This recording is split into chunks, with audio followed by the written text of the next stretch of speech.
A very warm welcome to all our viewers and welcome to a new edition of Africa Today, our program bringing you all the latest news and events happening all around the African continent. My name is Angie Meher and I'll be joining you this afternoon, and as usual we begin straight away with a look at some of the news making the headlines, and we start with the Libya neighbors meeting which is currently taking place in Algeria. Continues for a second day on Tuesday.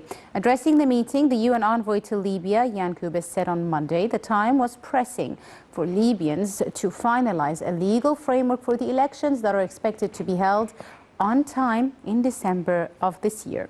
The two-day ministerial meeting is aimed at helping Libyans achieve national reconciliation and draw a roadmap for the organization of the polls.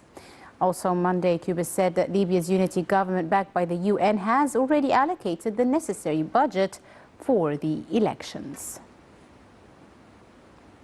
We're now delighted to be joined over the telephone by our guest, His Excellency Ambassador Gamal Bayoumi, former Assistant Foreign Minister. A very good afternoon to you, Mr. Ambassador. Good afternoon, how are you? Fine, thank you, sir. Thank you so much for joining us. First and foremost, Mr. Ambassador, how do you weigh the timing of the Libya neighbors meeting that is currently being held in Algeria?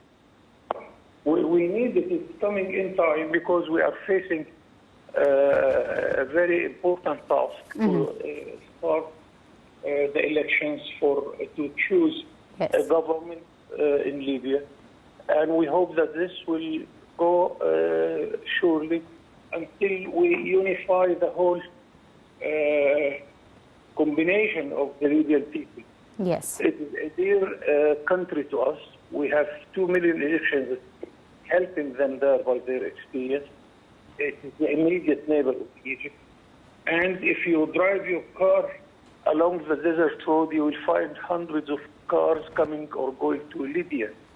And I hope one day Libya will be in a very stable situation. And we should really put this in our agenda, that a sort of economic cooperation and even economic partnership between Egypt, Libya and Sudan is very important in this part of the Arab world. Indeed. Mr. Ambassador, yes. Hello? Yes, sir, I can hear you. Mr. Ambassador, among the aims of this two-day ministerial meeting is to help Libyans achieve some sort of national reconciliation, a consensus with regards to the steps ahead. What, in your opinion, are the steps that are needed to reach this national reconciliation in the country? I am a diplomat, and after all, I can tell you my small experience tells me that if you continue the dialogue between any two parties, this is a good sign, and it will lead you, whether immediately or after some time, to good solutions. Dialogue is very important. Negotiation is very important. Confrontation is the danger.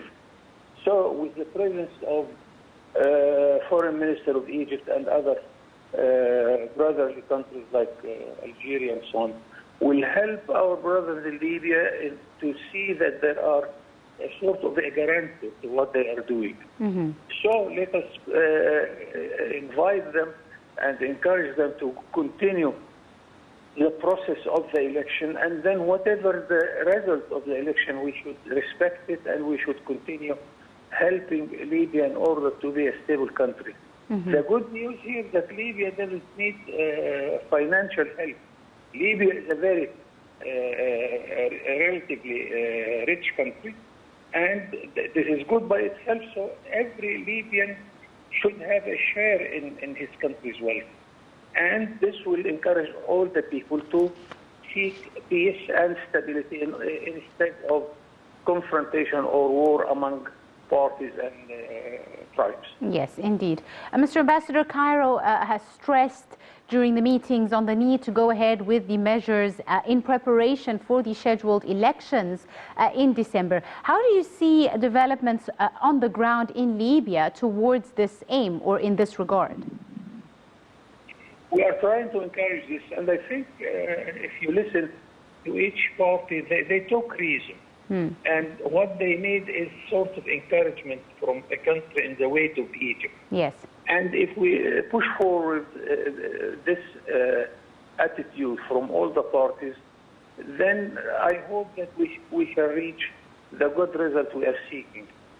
But Libya deserves really all our attention and all our effort in order to bring them back to the Arab fold and to the Libyan stability for the sake of the Arab security, Libyan security, and Egyptian security, of course. Mm-hmm. We've also seen some of the recent talks in Geneva, exposing some divisions over when to hold the elections, what elections to hold, on which constitutional grounds, etc. How do you see these divisions reconciled? How can a timetable be agreed upon, especially that the elections are expected for December of this year? This is normal, by the way. Somebody is hesitant to come forward with the election because he is not ready, or somebody is questioning whether the elections will be fair. This is normal. But here, the role of the arbitrator or the guarantor of the whole process, until we cross this period and we come to the end of the story by December, and then we have one government, one country, and one united people. Indeed. We've seen the UN envoy to Libya, Jan Kubis, saying that, the Libyan unity government, which is backed by the UN, has already allocated the necessary funding and budgets for the expected elections. How important is this as a step in regards to the seriousness of the will to have the elections on time as scheduled? This is very important, by the way, and of course, as much as you have of guarantors and organizations who help Libyan people to come together, this is very important. Whether on the level of bilateral relations with Algeria or Egypt or any other Arab country, with level of bilateral relations with Algeria or Egypt or any other Arab country, with the Arab League itself, where I see that Ahmed Abul Gheit is there, and I think he has all the tools necessary to help. And then you can go to the United Nations, because it's, after all, the umbrella of the whole world.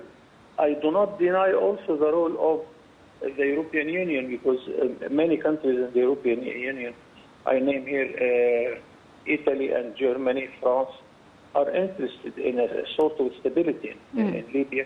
So all these efforts, I think you can coordinate among them. Then you come to the necessary result we are seeking, all of us, for it. Absolutely. Mr. Ambassador, one final question, sir. If I may, the Libyan foreign minister said the main challenge in the country is mainly the issue of security. Why do you see the security still remaining as a main issue, and how has the situation in Libya impacted, its neighbors? Of course, security is very important, because you can make all the efforts in all the other dimensions, and then one big or one small incident will make everybody angry or make everybody confronting the others. So security is very important, and we have witnessed when the security was threatening even the Egyptian border, then Egypt stand very serious about the matter. Yes. So we have to impose security in Libya, whether by the Libyans themselves or by the help of countries like Egypt and Algeria.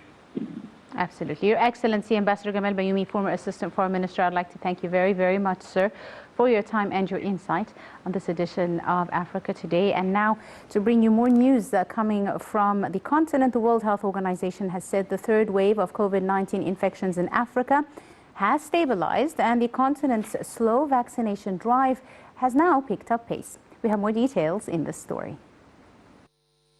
Some 248,000 new cases of COVID-19 were reported in the past week in Africa, down from 282,000 in mid-July, while the number of vaccinations tripled to 13 million. The figures were announced by Matshidiso Moeti, the WHO's regional director, at an online news conference. Africa, with a population of 1.3 billion, has experienced a third wave of infections since May, straining health systems in countries from South Africa to Tunisia, Zambia and Senegal, where vaccination rates are far lower than in Europe and North America. COVAX, the donor scheme co-led by the WHO to purchase vaccines for poorer countries, initially hoped to vaccinate 20% of people in Africa this year, but it has been plagued by delays. The WHO now hopes to vaccinate 10% of people in Africa by the end of September. It says 117 million doses are due to arrive in the coming month, and up to 34 million additional doses will be needed to reach that target.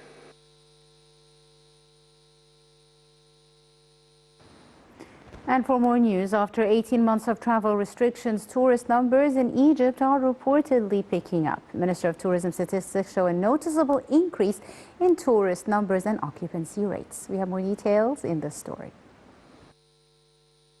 Tourism accounts for 9% of the country's GDP, but according to the Tourism Ministry in Egypt, less than a quarter of the usual number of tourists visited Egypt in 2020, signaling a 55% fall in GDP. The industry had already suffered from instability in the country since 2011, but since the beginning of 2021, authorities have started to regain hope. Authorities made the vaccination of tourism workers in the South Sinai and the Red Sea governorates a top priority that represents about 2 million people given the vaccine in the country's most visited resorts. COVID-19 restrictions for tourists are also relatively light. A single negative PCR test upon arrival has been requested since July 2020. Director General of the Union of Arab Tourist Guides says tourism is starting to recover. He says a look at the pyramid or the Egyptian Museum shows a very large occupancy rate, whether from internal or external tourism, especially after receiving Russian tourism. It began to see very large occupancy rate from the external tourism in Sharm el-Sheikh, Hurghada, and also Marsa Alam. Ministry of Tourism statistics show a noticeable increase in tourist numbers. Since the beginning of 2021, Egypt has welcomed 300,000 tourists every month. By April, this figure rose to more than 500,000 a month, around 50% of visitors pre-pandemic. In early August, Russia resumed flights to Egyptian Red Sea resorts, ending a 6-year hiatus. And finally, to wrap up with some sports news, the Egyptian coach El Badri confirmed Liverpool star Mohamed Salah and the Arsenal midfielder Elneny will not be available for the Angola game that will be played against Egypt. We have more details in this story. Angolan coach Pedro Gonçalves said that Egypt remains a formidable opponent even amid the absence of key duo Mohamed Salah and Mohamed Elneny. He said Salah is currently among the best 5 players in the world, and the absence of Elneny is also not good for Egypt. Both players are excellent. He added that Egypt remains a very strong team despite the duo's absence, adding also that it is the most prestigious team in Africa. The Pharaohs will be hosting Angola in Cairo on Wednesday in the first round of the African World Cup qualifiers, before flying out to face Gabon on the 5th of September in the second round. On Sunday, Egyptian coach Hussam El Badri confirmed that Liverpool star Mohamed Salah and Arsenal midfielder Mohamed Elneny will not be available for the Angola game due to Egypt being on the UK's COVID-19 red list. Premier League clubs agreed last week to not release players for international matches in countries that are placed on the UK's red list, because they would have to quarantine for 10 days upon their return to England. The Egyptian Football Association was hoping it could work out a solution with the UK government to have both players present for the opening Group F clash in Cairo, but El Badri will now have to do without them. Angola is facing the same problem regarding calling its foreign-based players, according to coach Gonçalves, who confessed that his team is in a difficult situation. Angola will be facing Libya on the 7th of September in the second round of the qualifiers. And this brings us to the end of today's edition of Africa Today. We do hope you have enjoyed it. My name is Angie Meher. Many thanks for watching.